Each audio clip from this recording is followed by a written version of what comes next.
Assalamualaikum warahmatullahi taala wabarakatuh kepada kelas 5 awam. Sekali lagi kita berjumpa dalam kelas PVMA tanaman. Hari ini adalah 1 hari bulan 2.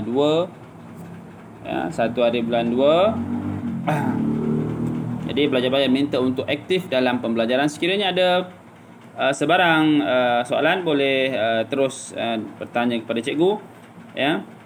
Baik, hari ini kita teruskan pembelajaran kita dengan tajuk kaedah memasang implemen pembajak penggembur, pembuat batas dan penghampar kepada traktor 4 roda. Jadi implemen dipasang kepada penyangkut 3 mata apabila traktor melakukan kerja di ladang. Implemen ini boleh ditukar mengikut kerja-kerja yang hendak dilakukan. Implemen yang telah dipasang pada traktor perlu dilaraskan kedudukannya untuk melancarkan kerja di samping memperoleh mutu hasil kerja yang baik. Pelarasan rantai bertujuan agar implemen berada di tengah-tengah dan kelegaannya mencukupi.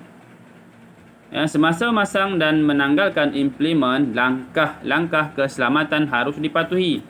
Memasang implemen pada penyangkut 3 mata.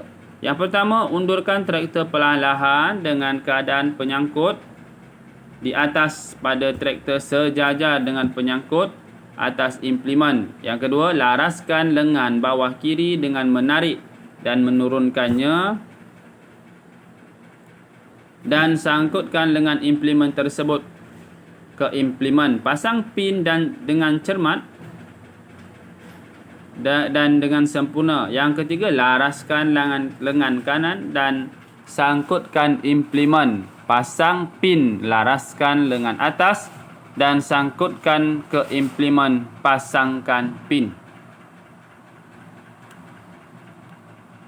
Ini kita akan kaedah memasangkan implemen, ya. Cara je cikgu dah terangkan tadi.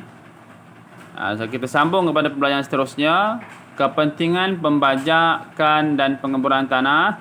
Pembajakan terbahagi kepada 2. Yang pertama primer, yang kedua sekunder.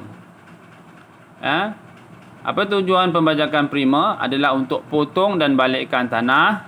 Kemudian yang kedua, pecah dan longgarkan tanah yang keras.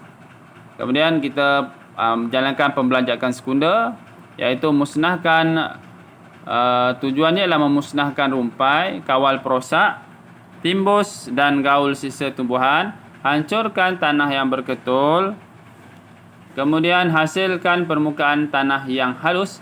Tujuannya untuk memudahkan menyediakan batas tanaman. Kemudian termasuk pula maksud penggemburan. Apakah maksud penggemburan? Tapak semayan ialah proses menghancurkan tanah khususnya untuk membiak dan memelihara benih ataupun bahan tanaman. Jadi tujuan penggemburan dia ada 6. Yang pertama, longgarkan tanah padat, baiki pengudaraan, memudahkan membuat batas, menghancurkan tanah yang berketul-ketul, dan hasilkan permukaan tanah yang halus, dan terakhir menghancurkan dan mematikan rumpai dalam tanah. Okey, seterusnya kita masuk 5.0, kaedah pembajakan dan penggemburan tanah menggunakan traktor 4 roda. Sebenarnya ini kamu sudah belajar pada tahun lepas, SKM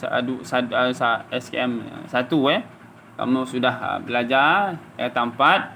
Jadi kaedah dia ada beberapa kaedah. Yang pertama, kaedah pembajakan sehala, sehala saja. Itu kalau melihat gambar itu, nanak panah itu bergerak, dia hanya sehala masuk kebun daripada sebelah tepi kiri pergi ke ujung, patah balik sampailah ke bahagian yang sebelah kanan. Pembajakan merupakan pembajakan di mana hasil pembalikan tanah ke satu arah sahaja. Kaedah ini memerlukan penggunaan bajak sepak, jenis boleh balik. Itu kita guna bajak sepak.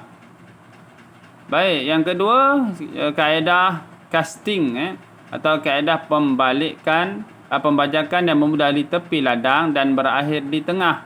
Kaedah ini menghasilkan balikan tanah bertentangan serta parit di tengah-tengah.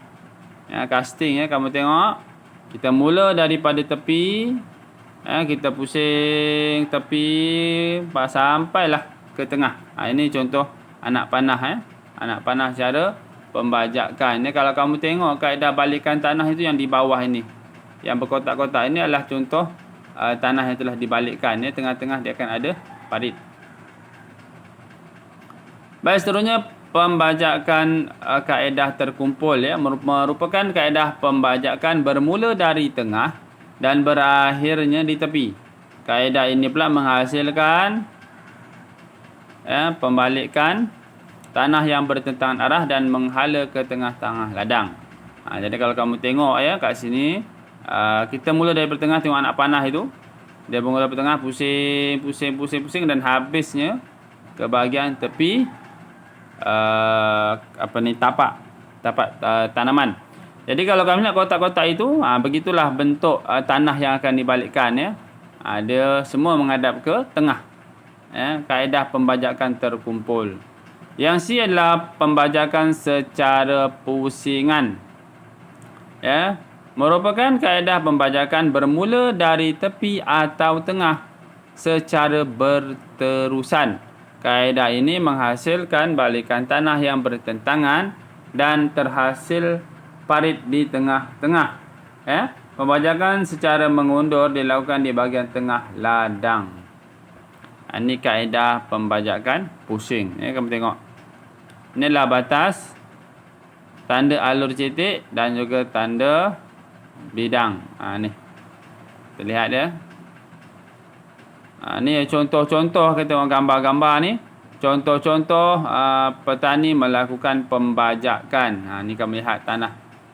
Ni bajak, guna bajak sepak. Gambar ni dia menggunakan bajak sepak. Jadi tanah itu hanya sehala je. Kemudian yang ini pun masih menggunakan bajak sepak. Ini contohlah aktiviti membajak. Ini guna traktor 4 roda, yang ini guna traktor 2 roda. Yang ini dia guna roto. Yang ini dia gunakan bajak piring. Ini guna bajak piring.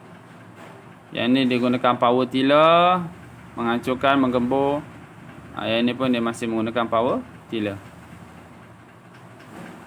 Okey, sampai di sini sahaja kelas kita pada hari ini. Diharapkan pelajar terus bersemangat untuk belajar, stay at home. Pastikan kerja yang diberikan itu dilaksanakan. Jangan lupa layari video ini. Sekian, wabillahi taufiq wal hidayah. Wassalamualaikum warahmatullahi taala.